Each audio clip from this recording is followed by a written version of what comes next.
ডেফা মাছ বজাৰৰ জঘন্যকাণ্ডক লৈ ডেফা আৱৰ্ত ভৱনত জিলা আয়ুক্ত নিৰলা ফাংচপেৰ অধ্যক্ষতাত শান্তি সভা। দেওবাৰে দিনৰ পৰা 2 বজাত ডেফা আৱৰ্ত ভৱনত যোৱা 14 মাৰ্চত ডেফা মাছ বজাৰত সংঘটিত হোৱা জঘন্যকাণ্ডক লৈ জিলা আয়ুক্ত নিৰলা ফাংচপেৰ অধ্যক্ষতাত এক শান্তি সভা অনুষ্ঠিত হৈ যায়।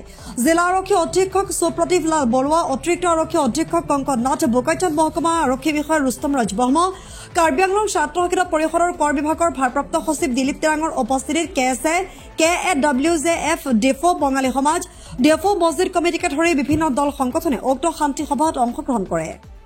ৰুদ্ৰদাৰ সভাখনত প্ৰতিটো দল সংগঠনৰ নেতাসকলে নিজৰ নিজৰ বক্তব্য ৰাখে বুলি জানিব পৰা গৈছে। সভাৰ অন্তত জিলা আয়ুক্ত নিৰলা ফাংচপিয়ে সাংবাদিকৰ সৈতে হোৱা বাৰ্তালাপত কয় যে আজি সকলো দল সংগঠনৰ নেতাসকলে জিলাখনত শান্তি সম্প্ৰীতি অটুট ৰখাৰ বাবে এক মত পোষণ কৰিছে, কিয়নো শান্তি অবিহনে উন্নয়ন অসম্ভৱ। 14 মাৰ্চত ডেফো মাছ বজাৰত KSA নেতাক ডাইৰেক্ট ঘপিয়াই আহত কৰা দোষী নাজিৰুল ইছলামক আৰক্ষীয়ে আটক কৰি উচিত আইনৰ ধাৰা অনুসৰি ডেফো থানাত এক গোচৰ ৰুজু কৰি তদন্ত কৰি আছে বুলি জনায় আয়ুক্তগৰাকীয়ে। ইয়াৰ উপৰি গুৱাহাটী চিকিৎসা মহাবিদ্যালয়ত উন্নত চিকিৎসা কৰি থকা আহত চকুৰ সিং বৰ্তমান সংকটমুক্ত আৰু শীঘ্ৰে তেওঁ সুস্থ হ'ব বুলি জনায়। আনহাতে মাছ বজাৰৰ বাহিৰে কালিৰে পৰা সকলো দোকান পোহাৰ ডেফো চহৰত খোলা ৰাখিবলৈ আহ্বান জনায় জিলা আয়ুক্তই। কেৱল মাছ বজাৰৰ ব্যৱসায়িক অনুজ্ঞাপত্ৰসমূহ পৰিষদৰ বিভাগীয় কৰ্তৃপক্ষই পুনৰীক্ষণ কৰাৰ পাছত পৰিষদে সিদ্ধান্ত গ্ৰহণ কৰিব বুলি কয়। আজি ইমাৰ্জেঞ্চি ভাৱে আমি পিছ কমিটিৰ কাৰণে আমি সকলো দল সংগঠন কাৰ্বি আংলঙত যিমান আছে, ওমেন জাষ্টিচ ফৰাম KSA আৰু আমাৰ বেংগলী সমাজ, তাৰপিছত আমাৰ মুছলিম মছজিদ কমিটিৰ প্ৰেচিডেণ্ট আৰু লগতে আমাৰ যিমানখিনি দল সংগঠন ইউথ উইং ফ্ৰম APSLC গোটেই তেখেতসকলে আহিছে, আজি পাৰ্টিচিপেট কৰিছে।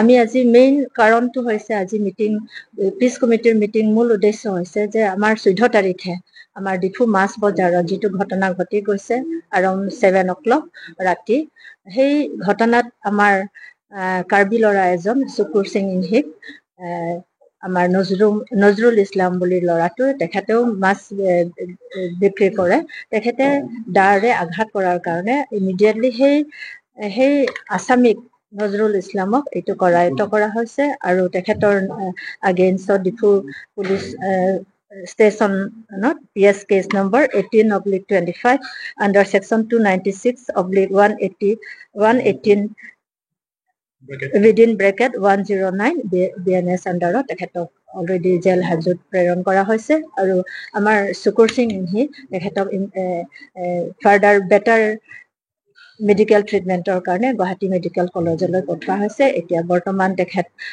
সুস্থ বুলি আমাক প্ৰিন্সিপাল মেডিকেল কলেজে আমাক জনাইছে আৰু কেইদিনমান লাগিব তেখেত সুস্থ হৈ আহিবলৈ, আৰু আমি সকলোৱে প্ৰাৰ্থনা কৰিছোঁ যে তেখেত সোনকালে সুস্থ হৈ আহক।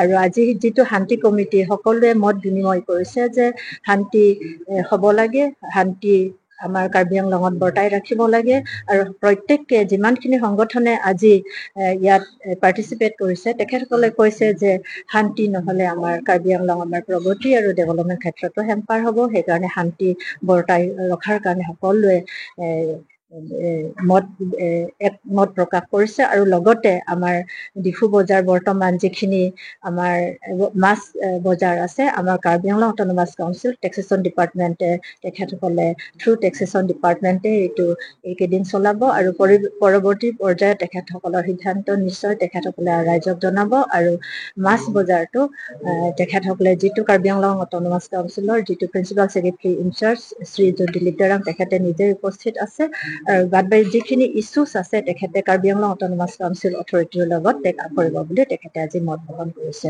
আৰু আপোনালোকৰ চেনেল হৈ পেলাই আপোনালোকক সকলোকে অনুৰোধ জনাইছোঁ যে আপোনালোকৰ মিডিয়াম হৈ পেলাই ৰাইজক জনাব লাগে যে শান্তি অবিহনে আমি একো কাম কৰিব নোৱাৰোঁ, এই বাৰ্তাটো প্ৰেৰণ কৰিব লাগে। আৰু সকলো জাতি জনগোষ্ঠী যিমানখিনি কাৰ্বি আংলং বসবাস কৰি আছে তেখেতসকলৰ যে সকলোৱে যে শান্তি বজাই ৰখাৰ কাৰণে কাম কৰে, এই অনুৰোধ থাকিল আপোনালোকৰ মাৰ্ফত।